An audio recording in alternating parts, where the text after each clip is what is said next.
Diputado, ¿cómo estás? Buenas tardes. Mi querido Joaquín, con el gusto de saludarte a ti, tu auditorio, y atento a lo que me quieras preguntar, con muchísimo gusto. Gracias, muchas gracias por tu disposición. A ver, diputado Mier, pues para atrás los fielders, como diría el presidente, ¿no? Hablando en los términos que le gustan. Sí, para lo que sucedió, fíjate que en el transcurso de la noche, lo dije por la mañana, ayer la Junta de Coordinación Política, atento a que estaban votándose en ese momento que estábamos sesionando el dictamen de la Comisión de las Comisiones Unidas de Gobernación, Puntos Constitucionales y Reforma Electoral con relación a la reforma constitucional, programamos que el día de hoy tuviéramos una sesión vespertina para desahogar el dictamen. Está sesionando de manera ordinaria la Cámara y por ley se tiene que hacer la declaratoria de publicidad del dictamen y publicarse en la Gaceta. Inmediatamente se había considerado que se clausurara esta sesión e iniciar con una sesión vespertina y hasta terminar la discusión conforme al reglamento del dictamen de reforma político-electoral. Sin embargo, recibí llamadas, fíjate, pero con toda honestidad, de diferentes diputadas, diputados. No hay que olvidar que son 100 diputados los que integran las Comisiones Unidas. En el caso de nosotros, de nuestra coalición, somos 62 y había un gran interés por participar. Entonces, mi responsabilidad con el grupo era mantener la estabilidad y reunirme temprano con ellos. Por eso le hablé muy temprano a Carlos Puente, el coordinador del Partido Verde, y lo mismo con Gerardo Fernández Noroña, para que me dieran su opinión, y coincidieron que en su grupo había la misma inquietud. Después, como debe de ser, lo cortés no quita lo Cuauhtémoc, hablé con el coordinador Moreira, con el coordinador de Acción Nacional y con el coordinador del PRD para decirles que quería que obsequiaran su consideración. Y bueno, independientemente de la posición política que cada uno tiene, yo así se los dije, bueno, ustedes podrán hacer la interpretación que quieran, pero mi obligación es avisarles, ¿no?, que desistiéramos de la sesión vespertina y que se continuara con el trámite legislativo, de discutir el dictamen y votarlo la próxima semana en una sesión ordinaria. Sí. ¿Y luego? Entonces así quedamos, lo vamos a votar. Yo creo que las posturas están claras. De nuestra coalición es una decisión política, fundamentalmente política, de identidad programática, de identidad electoral y de reafirmar nuestra coalición con el Partido Verde y el Partido del Trabajo. Lo dices muy bien. Ellos también se reagruparon, ¿no? Sí, lo dices tú muy bien, muy puntual, muy elegante, sí, todo esto de la estrategia, pero la verdad es que la realidad es que no tienen los votos el oficialismo, encabezado por Morena, para aprobar esta reforma constitucional, ¿no? Esa es la realidad. Así lo es. Sí, eso lo sabíamos desde siempre. En el pasado, Joaquín, también te lo digo con toda honestidad, lo más sencillo sería hay que cuidar el prestigio, ¿no? Hay que cuidar las formas, que se vea que no se note que no hubo operación, habilidad, negociación, acuerdo. Pero nosotros, te lo digo sincera, parte de la transformación es cambiar la práctica política y recuperar algo que es fundamental en México, que haya posiciones diferentes y que sean explícitas con relación al mismo tema y que se vote en conciencia. Entonces, ¿y por qué no se votó entonces? ¿Por qué no se votó hoy, Nacho Mier? ¿Por qué no se votó? Porque te digo, mantener te lo digo honestamente, mantener la estabilidad de un grupo tan grande, cuando apenas ayer se había votado, ellos me lo pidieron. Si me hubieran dicho mis coordinadores, no, pero no va a pasar nada, no va a cambiar en nada, ni la posición nuestra, y yo creo, porque me lo reiteraron los coordinadores, la de ellos, y así está bien, para que debatamos despejados con mayores elementos. Creo que era necesario obsequiarle por prudencia política, sin elegancia, por pura prudencia, a mis compañeros la oportunidad de que se empaparan de los considerandos de la exposición de motivos que están establecidos en el dictamen que discutiremos. Ahora, vamos, me parece que es la explicación que tú como presidente de la Junta de Coordinación Política y coordinador de la bancada de Morena, pues sobre todo presidente de la JUCOPO, tienes que dar. La realidad, lo que vemos desde afuera es que como no tuvieron, perdón que insisto, como no tuvieron los votos, no lo suben, vamos a darnos una semana a ver qué se negocia. No, yo lo reitero ante tu amplio auditorio y seguidores, no vamos a ceder nuestros principios, ni a negociar, ni a concertacionar lo que está establecido en el dictamen. Los que quieran allanarse al dictamen, acompañarnos, pues tendrán estos días también para interiorizar, para reflexionar su voto. Nosotros creemos que en un acto de consistencia política, sobre todo después de la manifestación popular del día domingo en torno al proyecto y al presidente de la República, creemos que esta reforma atiende lo básico que nosotros tenemos como proyecto. Primero, que como bien decía, en aquella época, fíjate que voy a socializar un documento que se llama Análisis a la Minuta de Reforma Electoral 2013-2014, que en su momento el consejero Lorenzo Córdoba, antes de que fuera presidente, envió a la Cámara de Diputados y Senadores.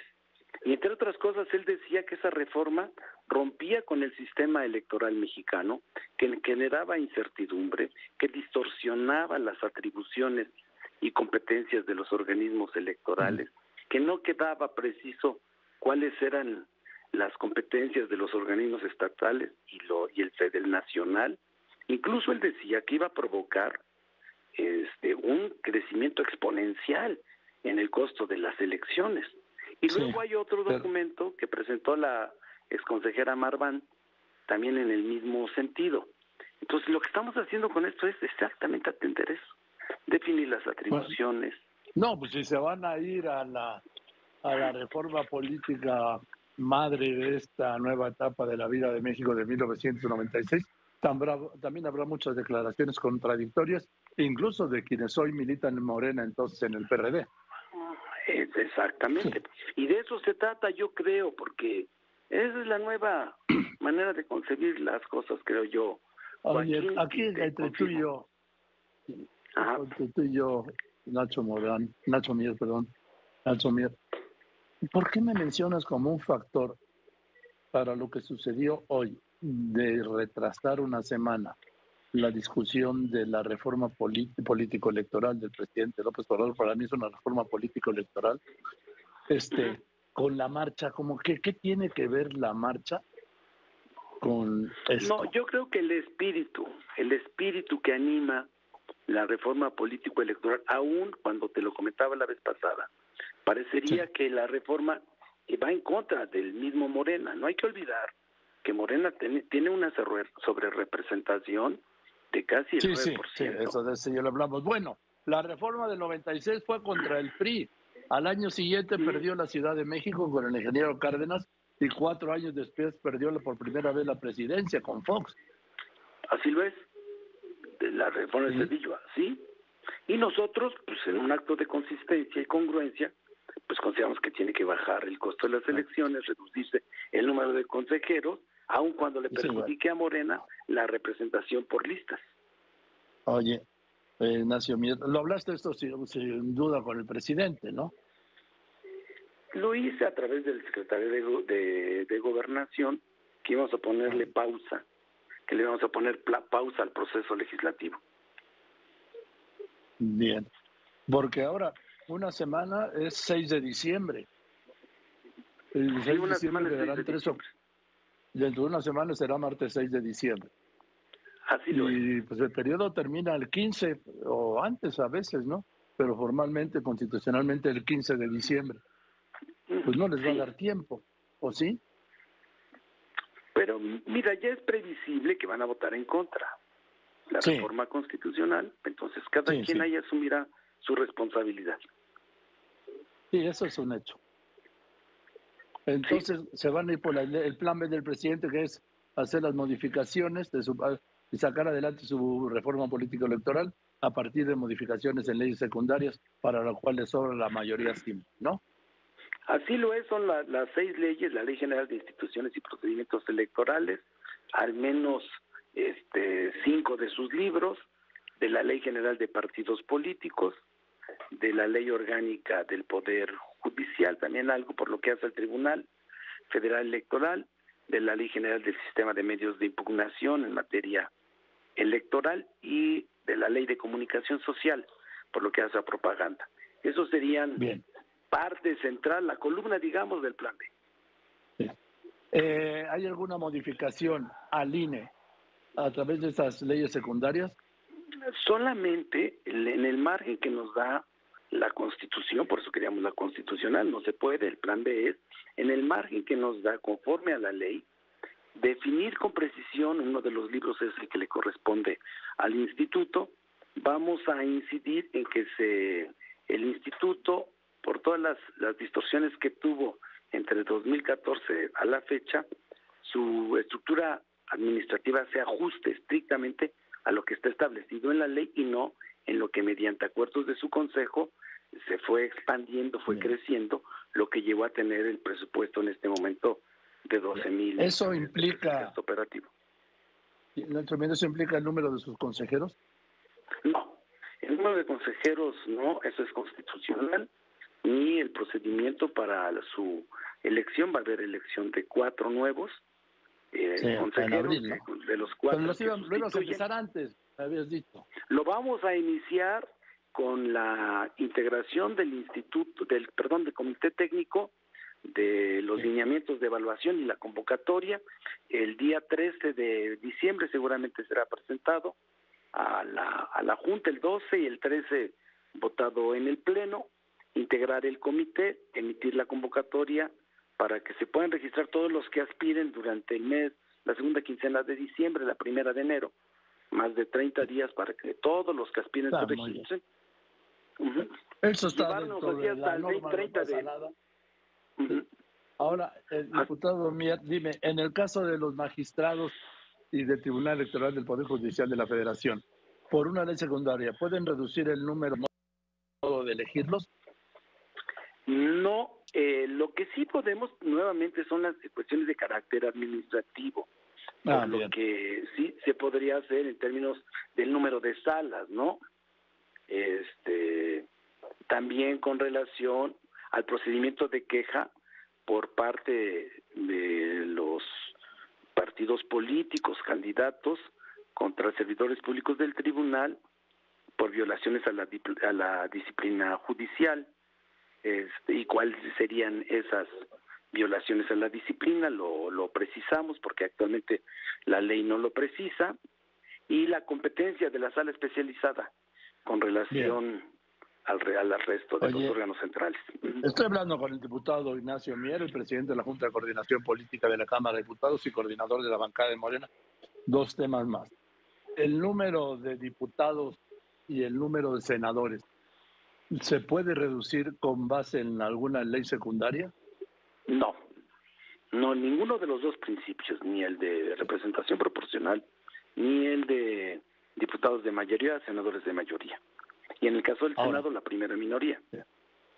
Sí. Ahora, en el caso de los diputados, ¿se va a elegir por distrito o pueden modificar vía leyes secundarias las listas para que todos sean plurales? No, va a ser bajo el principio de elección de uninominales a través de los 300 distritos federales electorales. Como está ahora. Como está ahora. Bien. O sea que las reformas serían, sin tocar los aspectos fundamentales constitucionales, los fundamentales, digo, ¿sí? Constitucionales, de la integración del Congreso, en lo que se refiere al Senado de la República y Cámara de Diputados, y en la acción, el número de integrantes y modo de elección de consejeros del INE y magistrados del Tribunal Electoral. ¿Es correcto? Es correcto, es correcta, pero podemos hacer uso en el caso de la Cámara de la última instancia en el proceso electivo, que es la insaculación. Bien. Sí, podría ser. La insaculación es una rifa, echan los nombres en una bolsita, lo que pasa es que luego el nombre suena muy fuerte, ¿no? Yo me acuerdo hace Sí, muchos sí. años, Jacobo, había una reportera, Rita Ganem, ¿y por qué no viniste a trabajar? Y dijo, es que me insacularon. ¿Cómo? Sí, me insacularon, o sea, tuvo que ir de jurado a un Bueno. de jurado a un proceso contra un cartero de aquellos que había entonces, que eran los únicos juicios públicos que había. Y entonces Jacobo, el reportero, dijo, hazme una nota. Y empezó la nota, Jacobo la presentó. Esta mañana insacularon a nuestra compañera Rita Ganem. Y se hizo el silencio. Bueno, entonces meten los nombres en una bolsa y de ahí pueden salir, O ¿no? tómbola. Eso sí está previsto. O tómbola para hacerlo más 4T. Una tómbola. Sí, sí, más López Obrador. Exactamente. Sí. Venga. Una Pues tómbola, gracias por toda la explicación. Al Nacho, ¿sabes qué? contrario, siempre voy a estar a tus órdenes. Con mucho gusto, mucho cariño además. Te lo aprecio mucho porque sabes que ha sido muy clara tu explicación de hoy en lo que viene como plan de reforma político-electoral del presidente López Obrador. Te mando un saludo. Igualmente, y gracias por recordar al gran Jacobo. Gracias. Te mando un abrazo. Gracias.